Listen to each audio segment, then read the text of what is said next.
It cost Commander Robert Peary 20 years of unremitting hardship and misery to reach the North Pole finally in 1909. It would have astounded Peary to learn that by the late 1950s and early 60s, the vast frozen top of the world he pioneered had become a vital highway for world travel and commerce, not just in the skies, but also deep under the ice in the frigid 5 million square mile depths of the Arctic Ocean. Here, great passenger and cargo carrying atomic submarines glided by the dozens back and forth across the pole until a series of mysterious undersea disasters threatened to close the Arctic route forever. The decisive moment came May 3rd at 13:15 hours when the undersea atomic liner Sturgeon, largest of them all, reached 87 degrees 10 minutes north latitude, only a few miles from the North Pole itself.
According to the official reports, the next phase of the life and death drama occurred May 10th in Washington at a hush-hush, super-secret meeting of the Arctic Theater War Room. Gentlemen, this is the man we've been waiting for. The skipper of the atom killer sub, Tiger Shark, Commander Dan Wendover. This is Justin Murdoch, Secretary of Defense. Mr. Murdoch. Commander. And I know you've heard a lot of Dr. Clifford Kent, Dan. Doctor. Commander. Dr. Kent had a lot to do with the development and design of your boat. Syrian Hunt just flew in from London. The Dr. Hunt, winner of the Nobel Prize for Oceanography? Oh, let's just say I took the bow for a team of very brilliant associates. Sit down. Gentlemen, to begin, let me read you just one line from a detailed staff study prepared for the Joint Chiefs. In our judgment, these Arctic disasters may prove the gravest emergency in all history. Any comments on that statement? A bit fanciful, isn't it, sir? Possibly. Let me read you a partial list of observed phenomena. Destruction of 4 surface vessels, largest 10,000 tons. Radioactivity in Arctic waters, floe ice, and bergs. Peculiar television images preceding each distress call. 7 polar atom subs vanished without a trace. Fanciful, did you say, Sir Ian? And now, Dan, we come to you. You skipper the Tiger Shark, the most advanced, the deadliest killer sub in the fleet. Right now, she's undergoing emergency, around-the-clock modification in the Bremerton Navy Yard. The orders call for special observation and testing instruments here, removal of all but 2 atomic torpedoes, special launching equipment for water-to-air ballistic missiles, and a special escape hatch in the keel for the lungfish. The lungfish? Yes, a deep exploration device, sort of an animated diving bell. The mission of the Tiger Shark is to hunt down and identify the cause of these Arctic disasters. If humanly possible, you will remove it.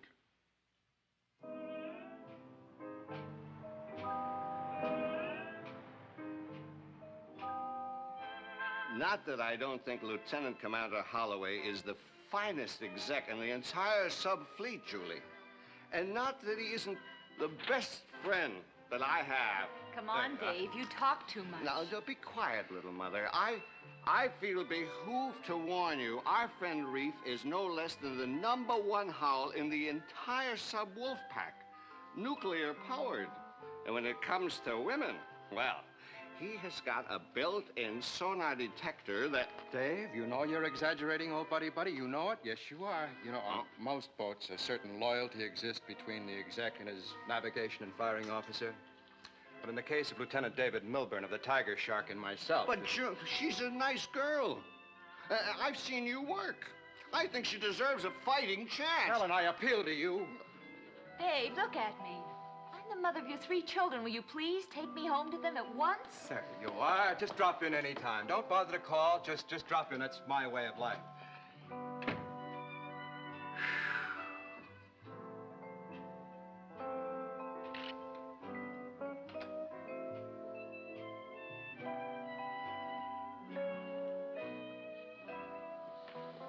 Dave is exaggerating, you know.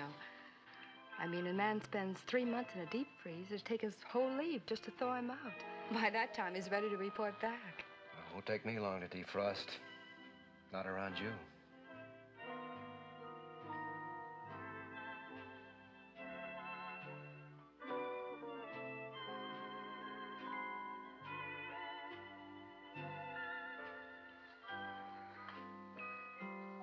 What was I saying about thawing out icebergs? Yeah, you never can tell about icebergs. Only show 1/9 above water. After that kiss, I'd say that's about right. Do you feel anything? Are you kidding? No, I mean that this is just the beginning of something. That we didn't just meet accidentally. Oh, that's original. Doesn't the next chorus go something like, let's not waste one precious golden moment. Any second, there could be a knock on the door and... Well, I've seen stranger things happen. Happens all the time to heroes on television, plays, motion pictures. The hero gets his leave canceled and she spends the rest of her life wishing that she'd... Oh, honey, let's not waste one precious moment then.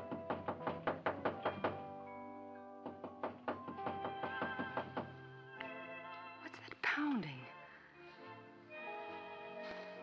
Need I say more?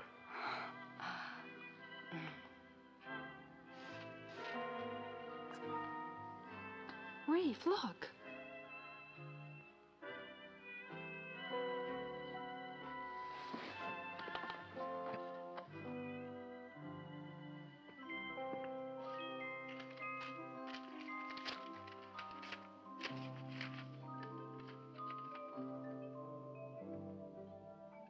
Oh, no. What's wrong? What is it? Oh, no.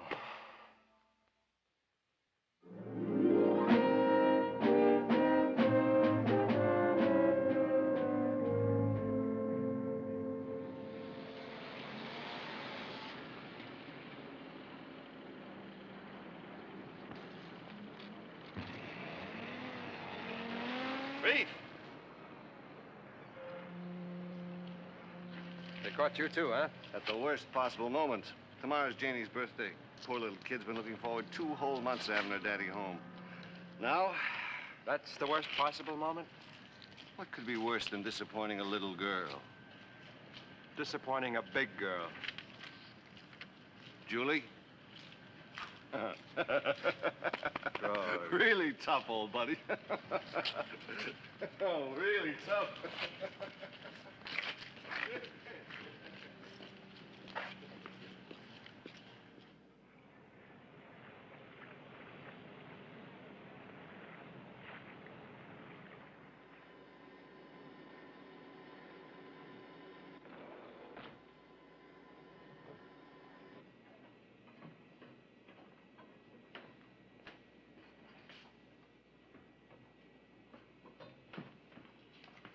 Skipper, I thought you were going to Washington.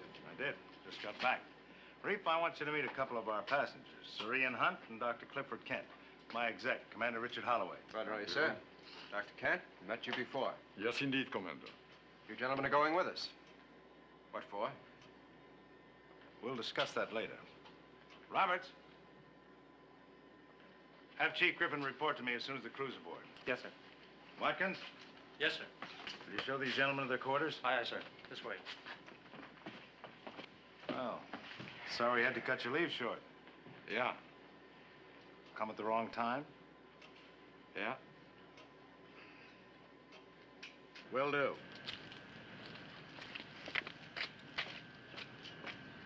Oh, it's you. Yeah. Hey, Griff, what's the scoop about, huh? I mean, hold out in the middle of the night, all leaves canceled, we going to war or what? Now, don't you worry, Chester. When the skipper wants you to know what's going on, he'll tell you, okay? I don't like it. I mean, this is almighty funny. Yeah, isn't it, though? Suppose you get aboard anyway. I don't like it. What did you say? I like it. I like it. Hey. Well, Skipper, I think I'll stow my gear. Reef, I got some bad news for you. Oh, yeah? You're gonna have to share quarters this trip. Who with? Dr. Nielsen.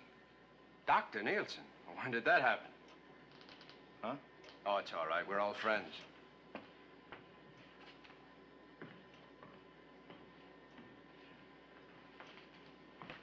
Dave, stand by to shove off as soon as Griff reports the crew aboard. Right, Skipper. Well, looks like we're going to share quarters, Skipper. Been a long... Carl. You? Oh, of course. I should have suspected when I heard that doctor. I thought it was your father. It was supposed to be. Dad had a heart attack 2 days ago. He what? It was mild. He'll be all right, but it was out of the question he's coming along. And they thought you could replace the skipper, huh? Well, there was no choice. Dad and I developed the lungfish together. Except for him, I'm the only one qualified to dive in it. You could have trained somebody else. Not in 2 days. Look, do you think I wanted to come? If it didn't mean so much to Dad proving his depth explorer, I certainly wouldn't be here. That I can believe.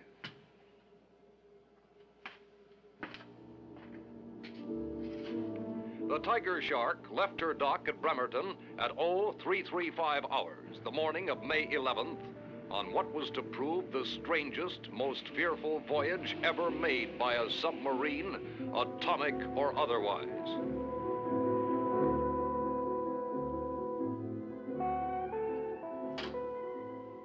Simultaneously with the Shark's departure and with his crew still in the dark concerning their secret, fateful mission, Skipper Wendover made the first notation in the log. The men would remain unbriefed for 2 hours until the Tiger Shark cleared Puget Sound and was headed for open sea.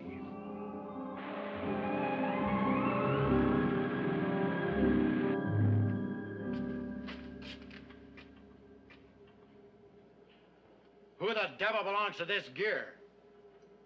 We do, Chief. Oh, you two guys, huh? And just what do you do around here? Underwater demolition. Seaman First Class Powell, and I'm Corny. Yeah, I know. So you're frogmen. Yeah, we're off tin cans. We've looked the pig boat over from fore to aft, but can't seem to find an empty locker to store our stuff in. An empty locker? In a sub? Are you kidding? This whole deal is making less and less sense to me. What are frogmen doing aboard the Tiger Shark? Following orders, like everyone else in the Navy.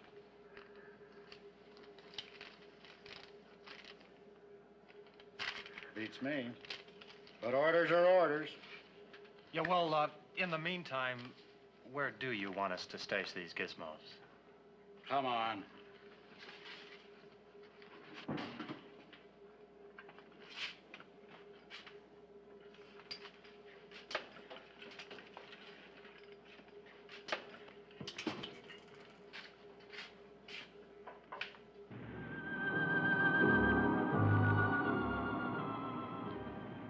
Shortly before dawn, the Tiger Shark, running submerged at better than 30 knots, had left the Sound behind and was headed for open sea.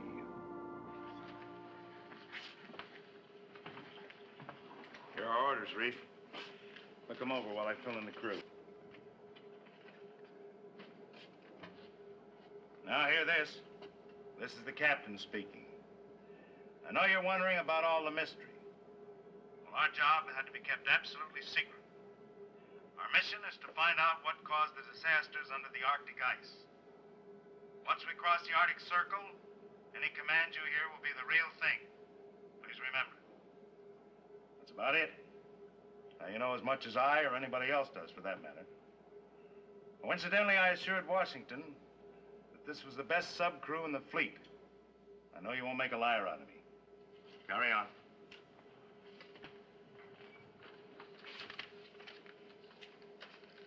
That's it.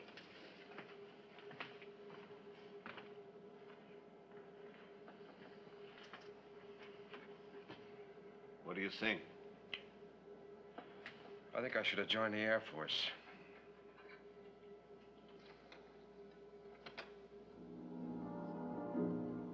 A week later, the Tiger Shark was still running due north at cruising speed. So far, the voyage was routine, uneventful. But the nearer they came to the Arctic Circle, the more the tension increased, the more tiny irritations were magnified into bitter feuds, the more the crewmen pondered their possible fate. On the morning of May 20th, the Tiger Shark crossed the Arctic Circle into the critical area.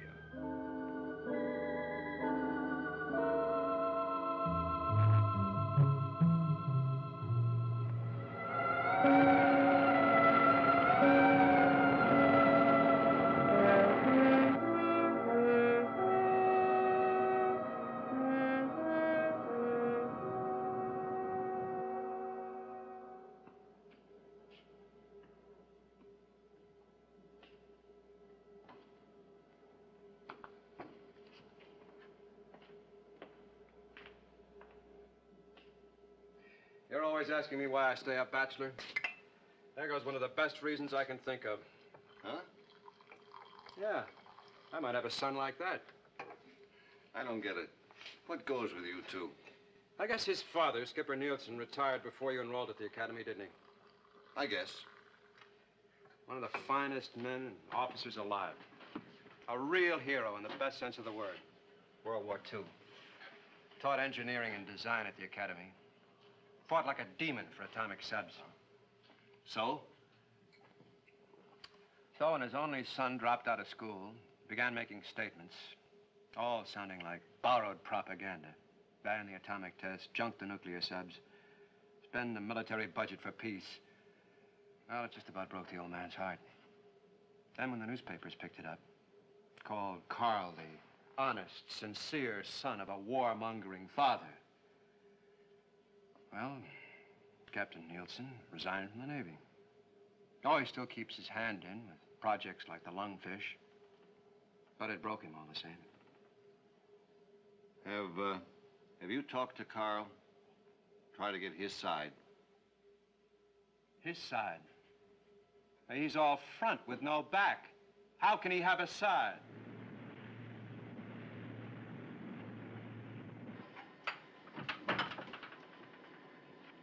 Either of you men seen Dr. Nielsen?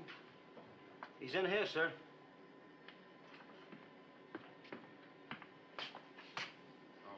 Tuttle, Powell, would you men mind leaving us alone for a few minutes? Sure, Mr. Holloway. Dr. Nielsen.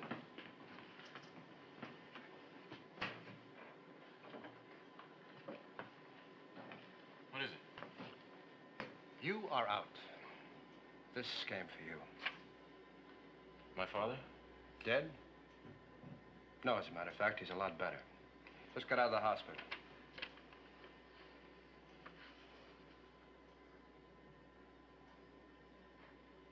What did you mean I'm out? Your father can be in Nome, Alaska tomorrow. We have two choices.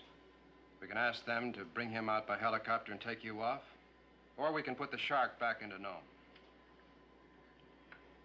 You trade school boys are all alike, aren't you? Anybody who doesn't think like a little gold-braided puppet is ipso facto a coward. You said it, I didn't. Well, wearing a uniform doesn't bestow an automatic monopoly on courage, Commander. It just so happens I'm not a coward, physical or mental. And before I'd risk my father's life. We're all risking our lives. That may be. But Dad stays where he is, and I'm staying here. Oh, you are a mixed-up oddball, aren't you? Well, perhaps. But the idea of willingly going to school to spend my life at a Paleozoic pastime that should have disappeared with the thunder lizards, I'm referring to war. That strikes me as the worst cowardice of all. Being spiritually yellow. You mean nothing's worth fighting for? Peace. The dignity of man, destiny of human spirit. Now, you show me a man who says you win these fighting wars, and I'll show you an idiot. Carl, you talk like so many young men I've known. You talk well. Literately, intelligently, even brilliantly sometimes. But you're all talk. What do you do about your ideas? Your ideals? You mentioned my uniform. These are my work clothes. They represent what I'm willing to do.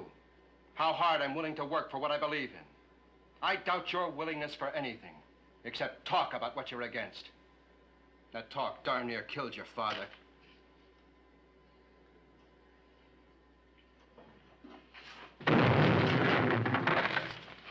Mr. Holloway to the con, please.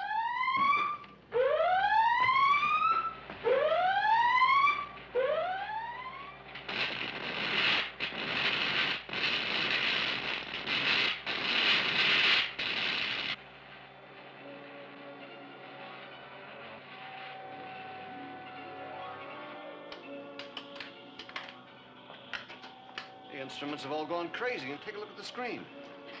Incredible. Absolutely incredible.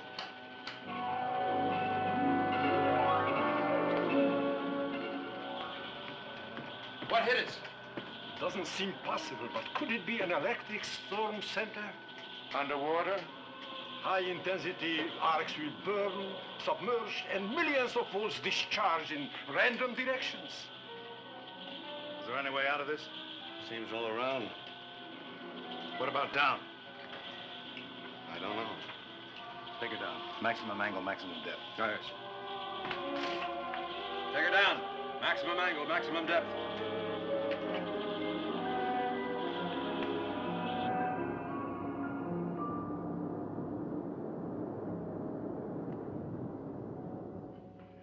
Syrian has evolved a theory. At first, I wasn't about to buy it, but we have eliminated one by one every other logical explanation. It is rather fantastic. But here is a chart of the Arctic region. On it, I've plotted every instant of these peculiar phenomena, the sinkings, electrical storms, our own experiences. Now, here is where we encountered the electrical storm. The sturgeon was lost about here. The others, here, here, and here. Do you see it? See what? The pattern. The pattern. Each incident occurred almost precisely 1,000 statute miles from the pole. A line drawn through the points of occurrence makes almost a complete circle around the pole. Which adds up to what, Syrian?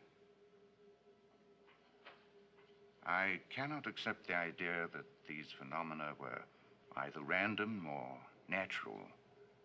I believe they were motivated by some sort of intelligence. Do you mean that somebody is... I didn't mean to imply a human intelligence.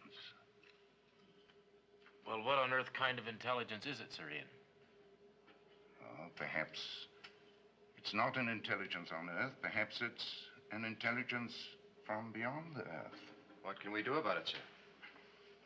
I've been thinking about that. As you see, these occurrences were on this line, almost a perfect circle around the pole. However, there may be a significant break in that ring here in the area of the Queen Victoria Sea near Franz Joseph Land, north of Murmansk in Finland. Supposing our theorizing is correct, then this could be the next danger point. Yes, yes. But supposing we anticipated a little, supposing the tiger shark was lurking there, waiting. You could be right. We'll chart our course right straight across the pole to bring us here, the Queen Victoria Sea. So swiftly, implacably, the tiger shark moved across the top of the world toward her rendezvous with what?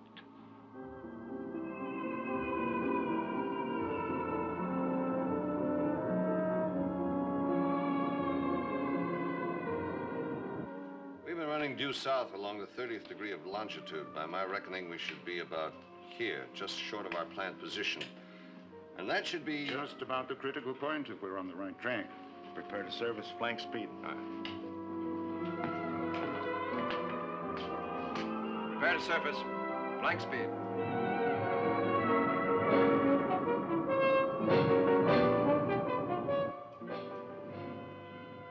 Mr. Milburn, quick, look at this.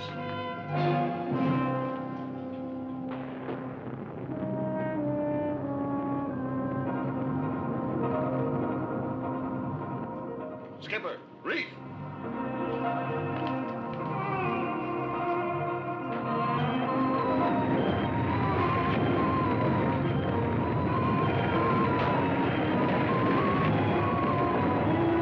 Those chunks of ice are coming right at us. Dive! Dive! Dive! Dive!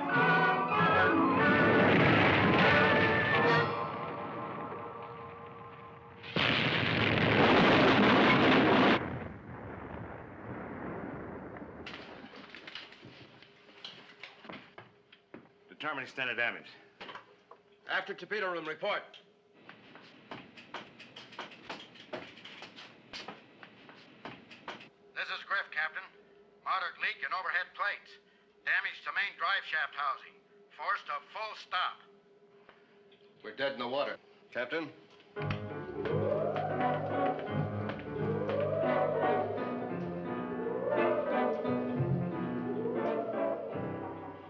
Whatever it is, it certainly can travel. Course and speed. Speed about 22 knots.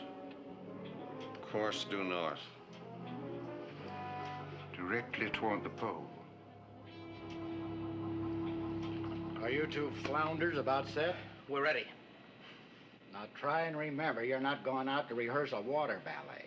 We need a damage report. I never should have volunteered. If I had enough sense, I would have... Hey, look out for the sharks, huh?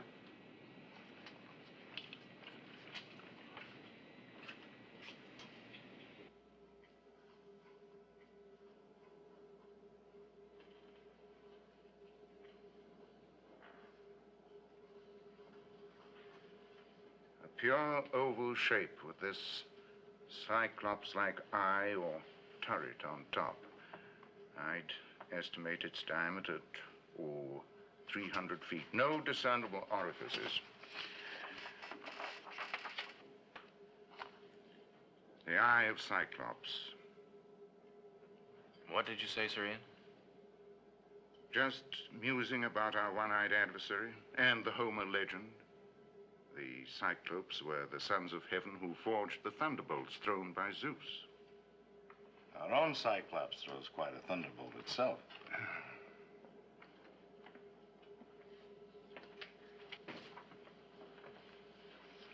I knew there was something familiar. Take a look. This picture was taken by an amateur astronomer over New Mexico. I have had it since I served on the Air Force Evaluation Board for UFO reports. Unidentified flying objects. Then this is a flying saucer. That was the popular designation, yes. Weren't all the sightings in the sky, not underwater? This would explain why there were never any reports of landings.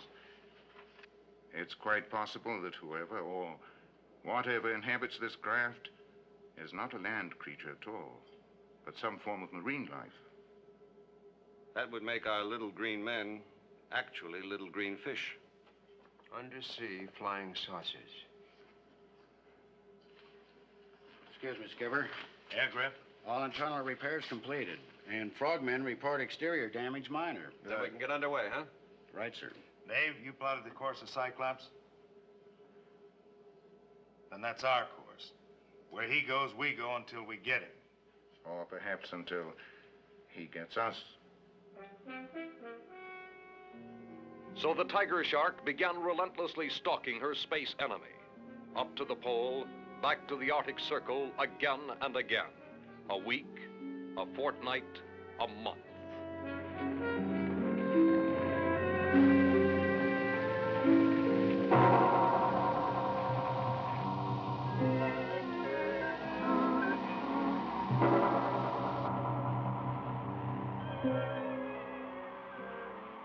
Never a glimpse of their enemy, but there were reports. New disasters, new ships and lives lost.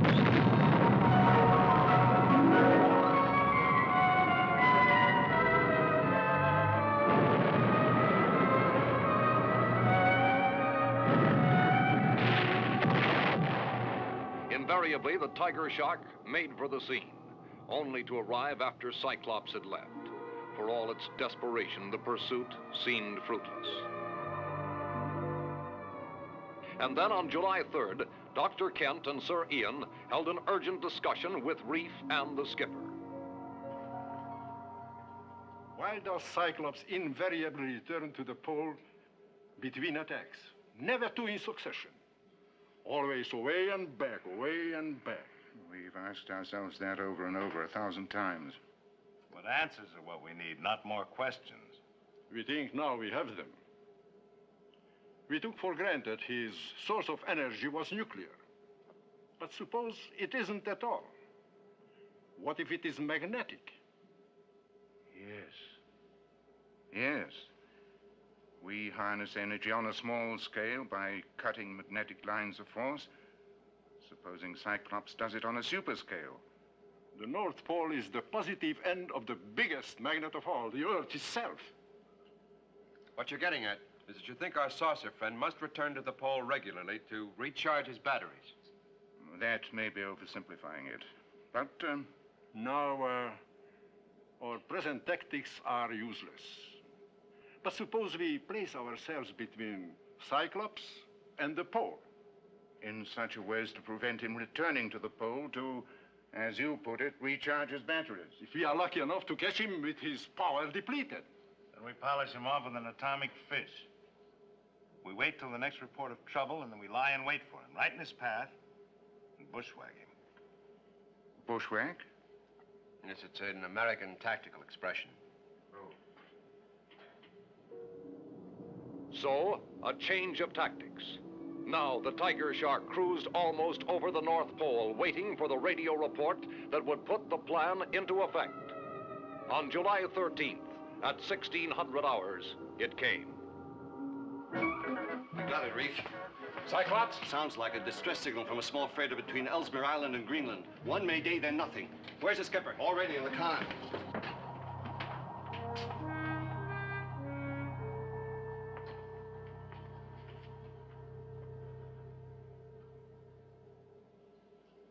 We're here. Right?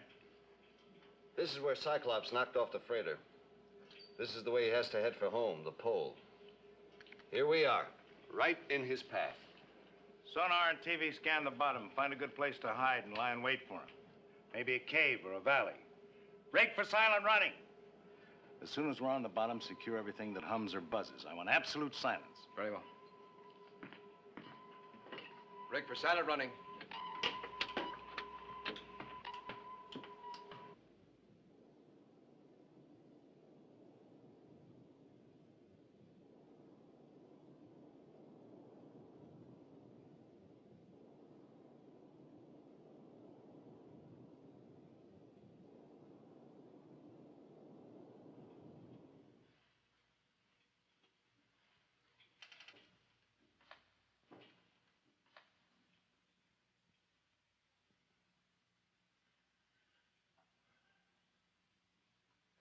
Hour upon hour, the tiger shark lay in its deep six ambush. The Arctic depths were as still and silent as an uninhabited world. And then, at 0600 hours.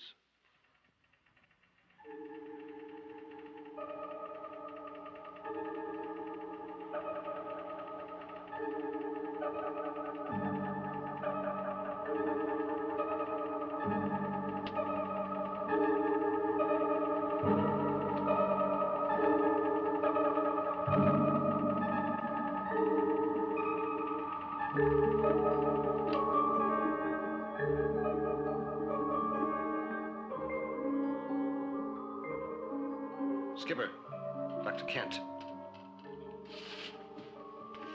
What is it? That's him.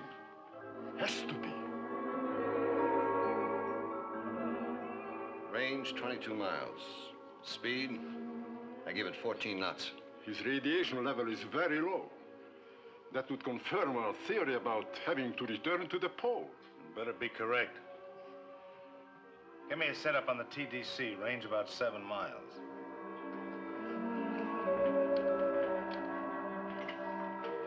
Reef, arm atomic warheads. Load tubes 1 and 2. Report to the con. Sounds like we mean business. Yeah. Griff, you arm number 2. I'll handle number 1.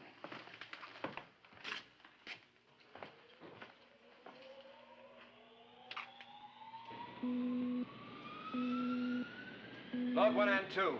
Open outer doors. Stand by for action.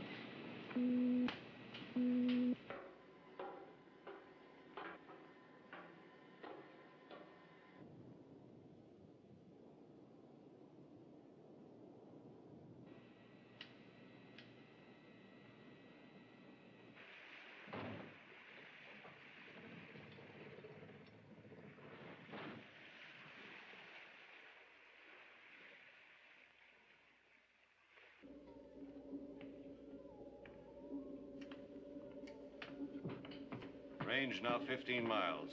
You sure it's Cyclops? Take a look.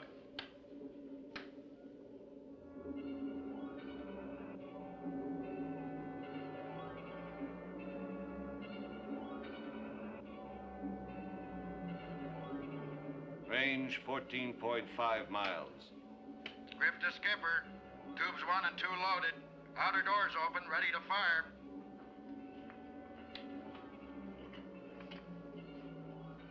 Stand by.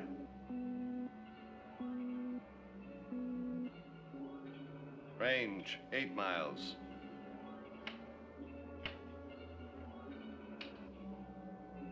Range 7 3/4 miles.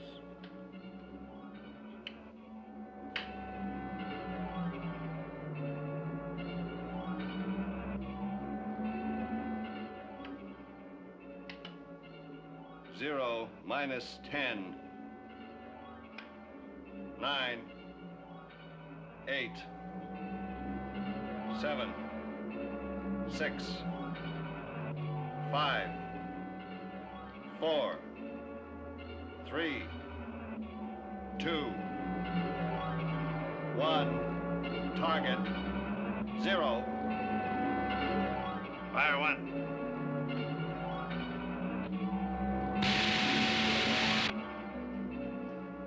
Number 1 fired. Fire 2.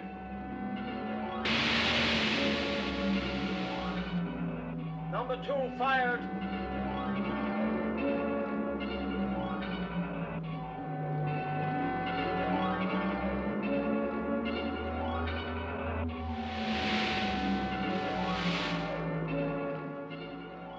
How are they running? Hot, straight, and normal. Number 1 missed. How could it? We're dead on the target with a homing fish.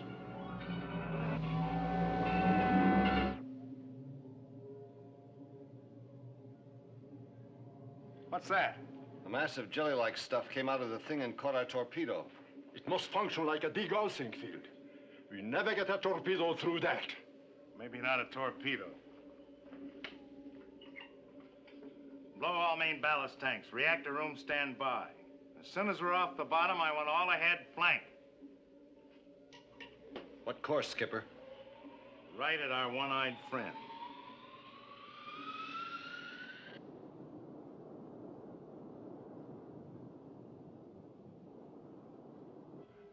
right at him? That's what I said. But what can we accomplish? We can ram him. You've weighed the consequences, Captain. The lives involved. Doctor, I've weighed the destruction that the Cyclops has done already and what he'll do in the future unless we stop him right now. There must be some other means. What other means? If the tiger shark can't stop him, no power on Earth can.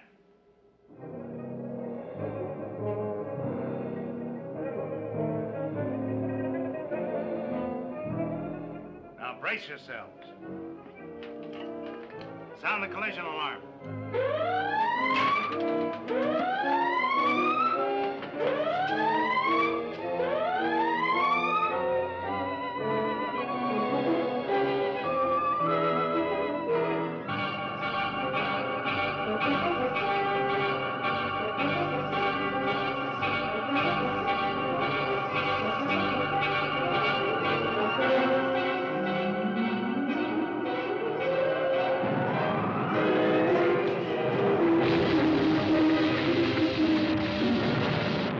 Skipper. Drove right into him.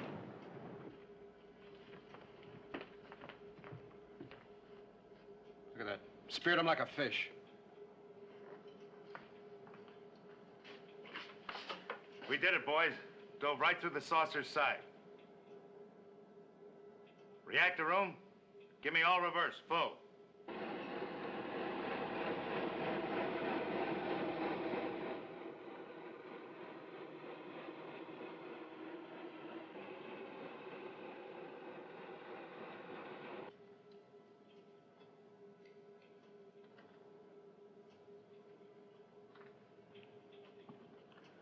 We're stuck tight.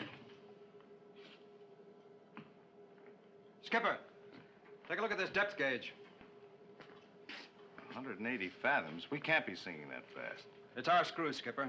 At our declination angle, running in reverse, they're pulling the shark and Cyclops right to the bottom.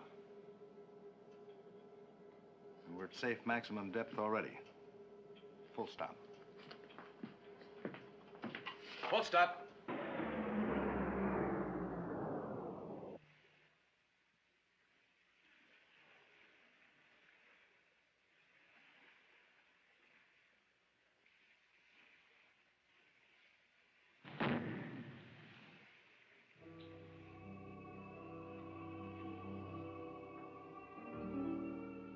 Hours later, the two Titanic craft were still locked together in an apparent death grip.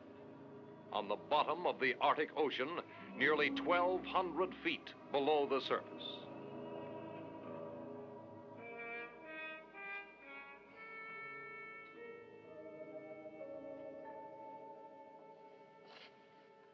Well, anybody got any ideas?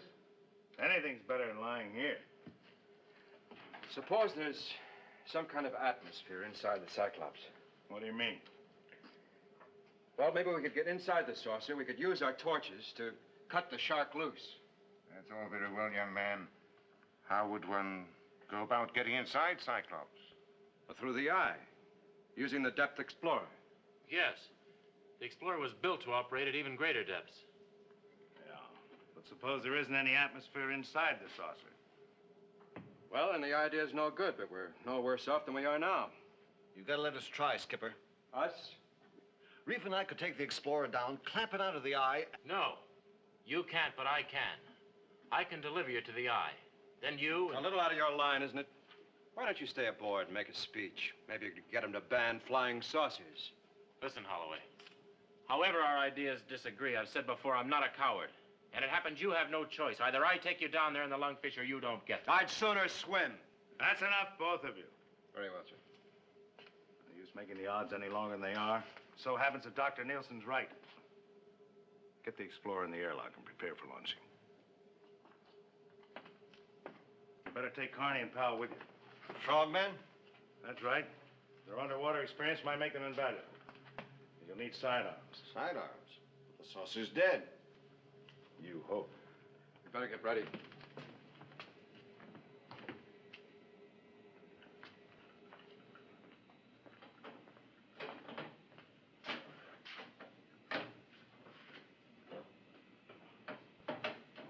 Girls, you go everywhere I go. All right, Carl, there's still time. Want to show me how? Get in.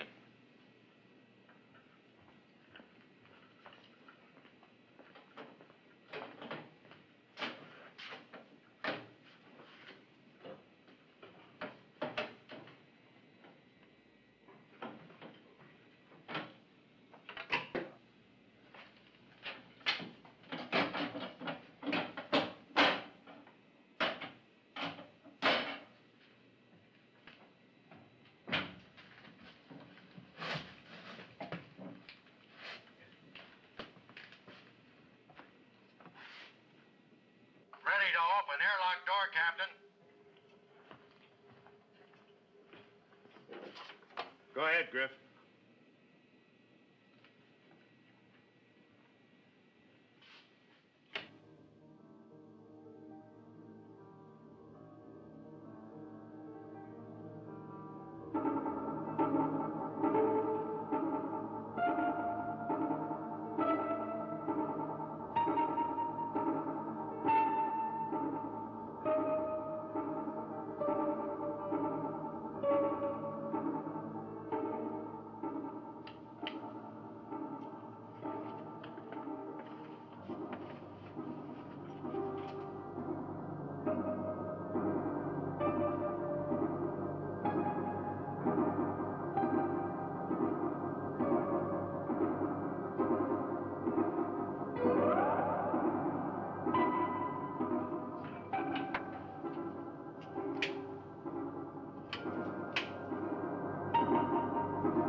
What now?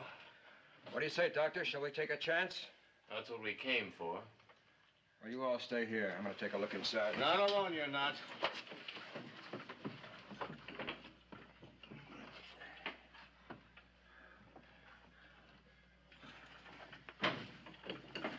Better breathe your oxygen just in case.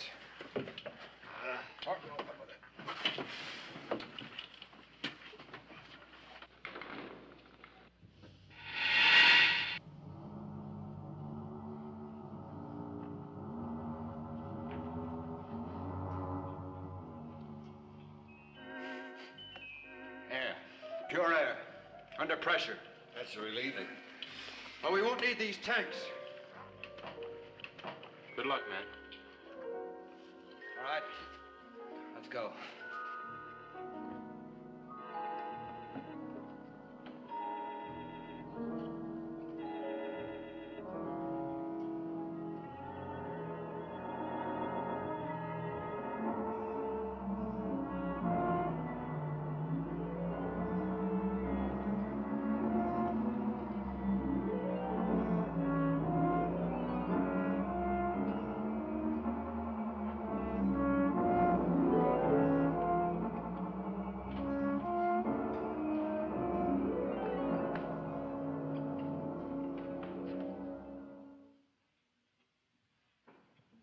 Bow drove through her, but she sealed herself right up. Yeah. There's our problem. The saw teeth of the ram are caught in the brake. Now, if we can cut it away, the shark can pull herself loose. I think you're right. Powell, go back to Dr. Nielsen. Tell him to report to the skipper. All right, let's get to work.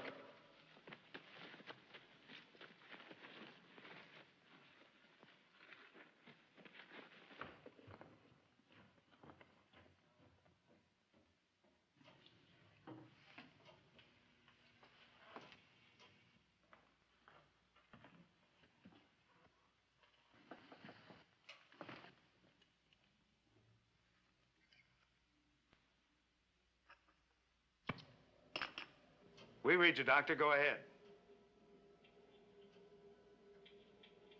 They're inside the Cyclops. It's full of breathable air. Wonderful. That's great, Doctor.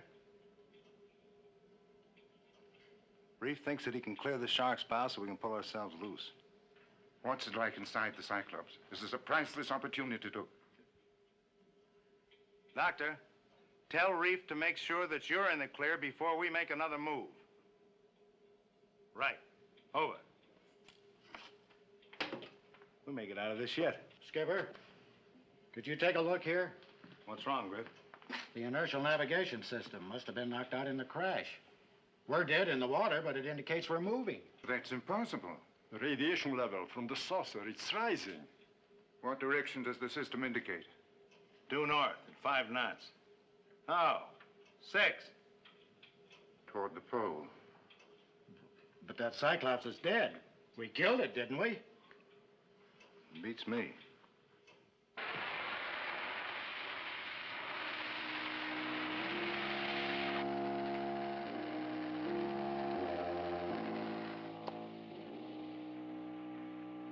Dave. Yeah? You hear anything? I don't hear anything. You've been down here too long. You better go topside and rest. Strange you don't hear it.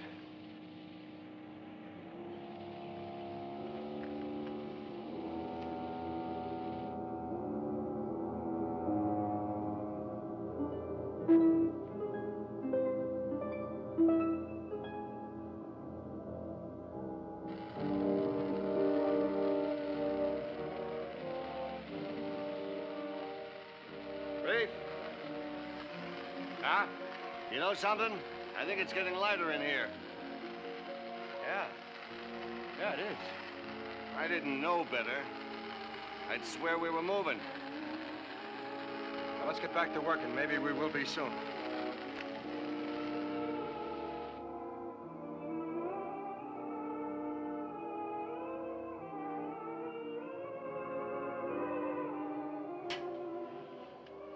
I'm getting an impression of movement, Captain. Is that possible? We get the same reaction up here. Now they're feeling it down below. The radiation level constantly rising. As we near the pole. It's got to be an explanation. I think there is. I believe our friend Cyclops is returning to life.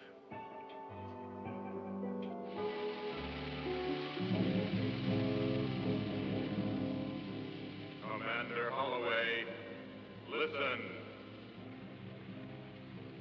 Dave. Commander Holloway, make no resistance. Did you hear it? That sound again? This time there was a voice. It called my name. Look, why don't you go topside? You will see that avails nothing.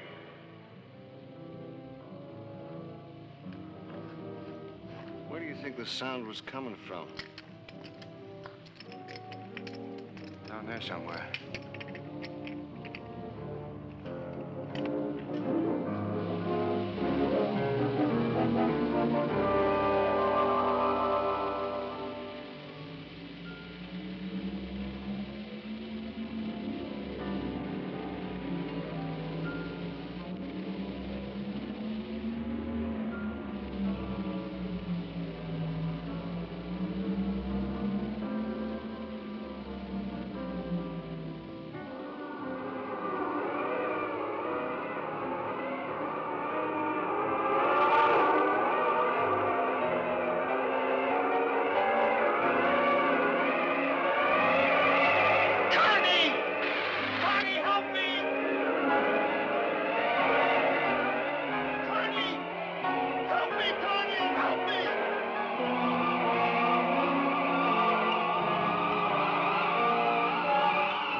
Remove your weapons, Commander, and come here alone.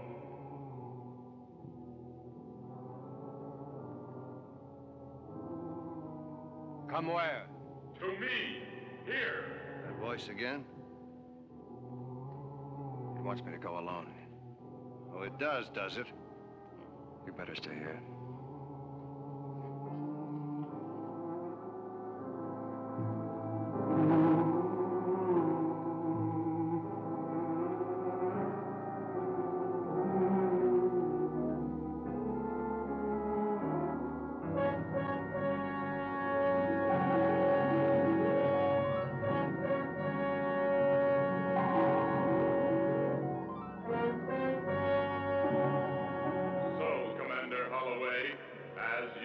Inhabitants would express it, we meet face to face. That's a face? Point of view is everything. To us, your form of life is ugly, as we appear to you. Tell me something. Why is it that I can hear you and the others can't? You do not hear me. Our individual brain frequencies are now attuned, and we exchange wave thoughts. You mean extrasensory perception? Whatever your Earth term may be, the principle is ancient and very simple. It is not necessary for you to speak. Your thought response will suffice. My mission is to study various solar systems and planets. Select the most suitable for colonization.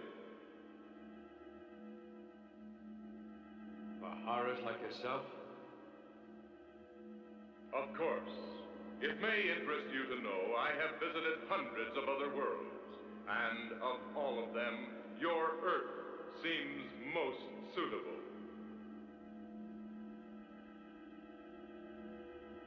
Swell.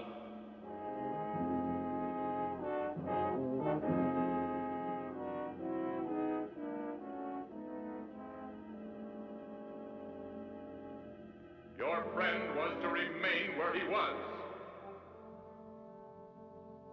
He did. I am afraid not. Dave. What's going on in here, lad? What? Stand away from him, Commander. He wants you back.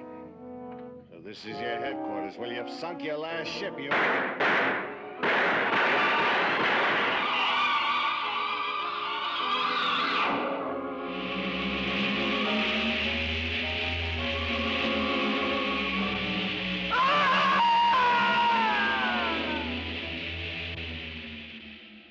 Why not me?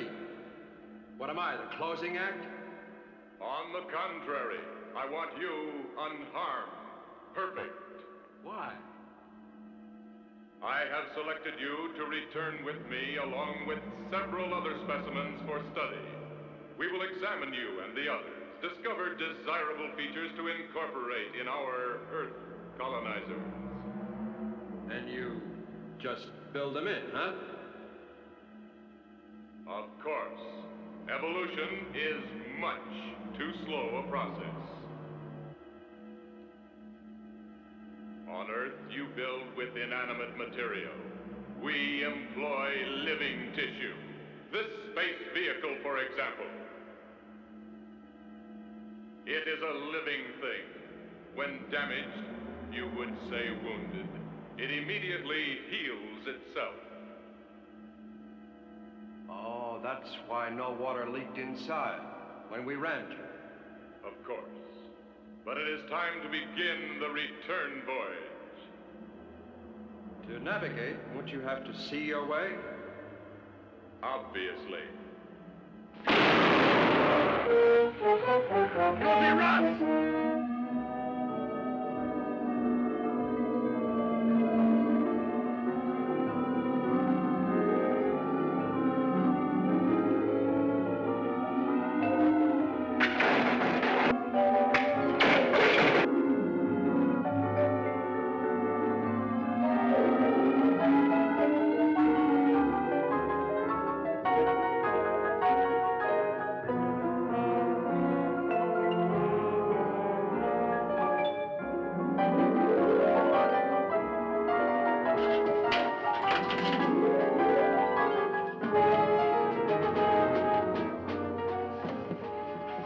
Shark, right now. What about Dave and the others? Fortunes of war.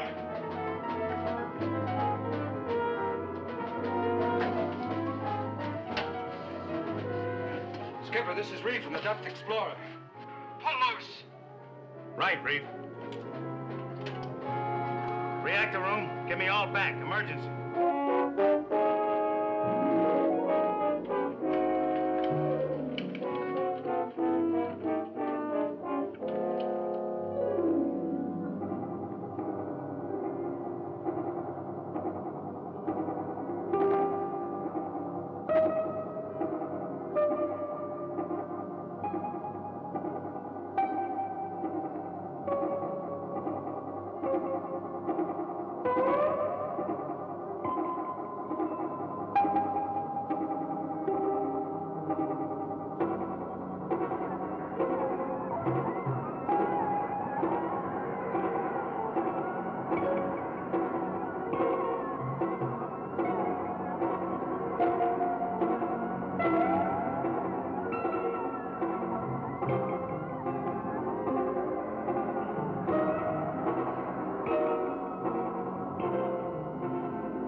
What about this?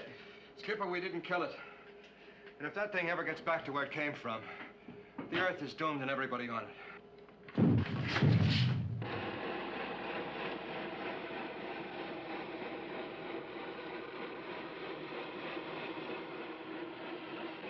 We've pulled loose, Captain. We're free.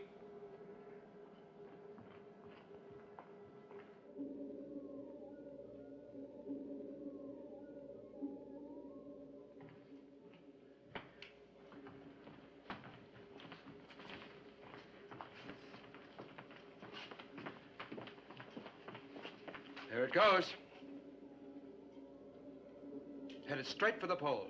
50 knots. Nothing we can do. Excuse me, Captain. There may be one last desperate chance. What's that?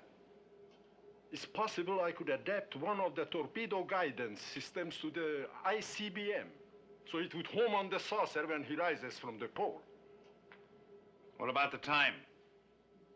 Cyclops will have to linger at the pole to recharge its power banks. That's worth a chance. Reef, take over as navigator and see if you can find us an air hole in the ice. Let's go. Very well. Adapt a complicated guidance system to a huge ballistic rocket. Convert it to a water-to-air interceptor missile. It was foolish. It was insane. It was fantastic. But it was their only hope. And the Earth's only hope. Ready? Ready as we can be. I'll report to the skipper.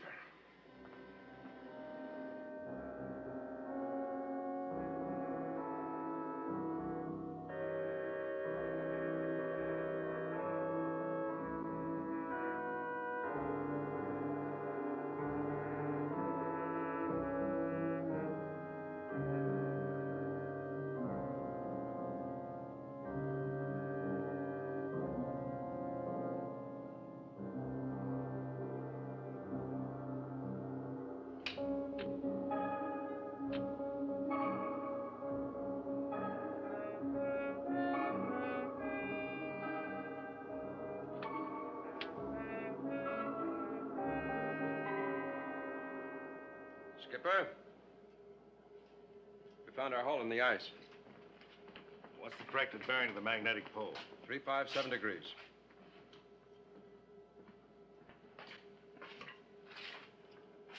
Prepare the ICBM for firing.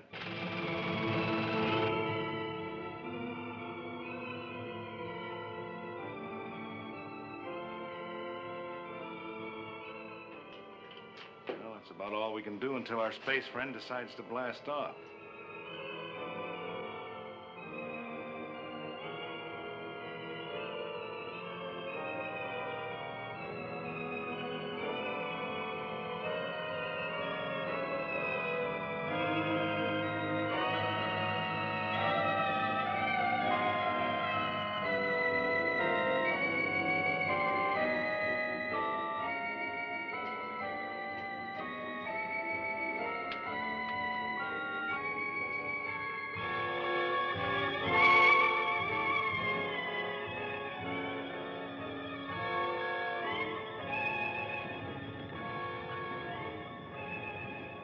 Skipper, I think it's...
Attention, all hands. We got him.